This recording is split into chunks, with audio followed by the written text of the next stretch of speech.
I'm here in the kitchen with Brian Hardesty, and he's going to show us 3 signature dishes. But before we get into the cooking, how did you and Joel really collaborate on developing the menu, and what was it like for you to learn about Filipino cuisine? It was probably the best thing that's ever happened to me, honestly. Joel and I would talk about Filipino food here and there, but really it was more of a conversation about starting a food truck, like let's start our own business, let's do this.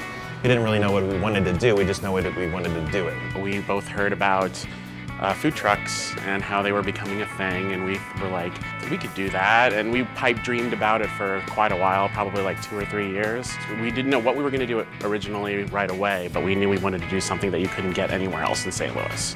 Filipino food is not being done in St. Louis that I knew about. And we're like, okay, let's learn. We'd seen Filipino restaurants come and go, and I had my theories of why it didn't work, and Brian was super talented, and I figured together we could kind of crack the code on making Filipino food mainstream, basically. So for anybody familiar with Asian cuisine, you're gonna see that rice is the base of a lot of these dishes. For sure. But beyond that, can you tell me about some of the ingredients that might be unfamiliar? Not only ingredients, but the combination of ingredients and the lack of other things that normally my instincts would tell me to put in those dishes is really what stands out about Filipino food. But I would say vinegar is a must-have, soy sauce, of course, bagong, which is like shrimp paste. So it's like ground up shrimp, it's real funky, but in the end, it's amazing. You can eat it by itself, or you can incorporate it into a dish and it'll taste like nothing you've ever tasted before. So I love that ingredient. It's my favorite. So. Is it in one of the dishes you're going to show us today? It can be. Well, let's do it. Okay. What are we going to start with? We'll do the flying pig first. That's our most popular dish. I think it's what we're known for the most. And now this is what you guys started with on the truck. Yes, this is our very first. This and chicken adobo are like our babies. So this is a soft cooked egg. It's a sous vide egg. Yes, 63-degree egg, a 1-hour egg, whatever you want to call it. It's the perfect egg. It's not runny, but it's not hard cooked. It's the best of both worlds, I think. And what is this? This is calamansi, which is a Filipino lime juice. You use this mixed with a little honey. This is hoisin, which is a sweet potato-based sauce, but people describe it as like an Asian barbecue sauce. And then you put some sriracha on for some Sriracha, right. And fried garlic? Fried garlic, black sesame seeds, and then scallions. And that's the flying pig. This is the dish that started it all. Right, absolutely. Love it. When we launched the truck, we always knew that we wanted to do a restaurant. The restaurant allowing us to do more things than we could do on the truck. You have a really small space, so you have to, if you want to do it right and you want to be good, you have to keep the menu kind of small and focused. But once we had the brick and mortar, we knew we had the freedom to do all of the things that we dreamed about doing. All right, what's next? Next, the belly of the beast. If you say so. Yeah. You're the boss. So we take pork belly and we braise it also overnight. It's rubbed in chilies and black pepper and braised in vinegar. And then we'll press that when it's cooling, so it's nice and solid. Then we'll portion that, and then we sear that on the flat top. While that cooks, we'll make the rice. This is a paprika sour cream, basically, and coconut milk. Oh, wow. And not a small amount of it. No. Nice. So how did you develop this dish? Okay, so there's a dish in the Philippines called lechon kawali, which is like crispy pork belly. I wanted a dish that was kind of like tart and a little bit spicy, so we decided to change it up. The coconut milk rice is there because it's a little tart and spicy, so we needed to have this luscious, rich rice underneath of it, and plus the fat from the pork belly.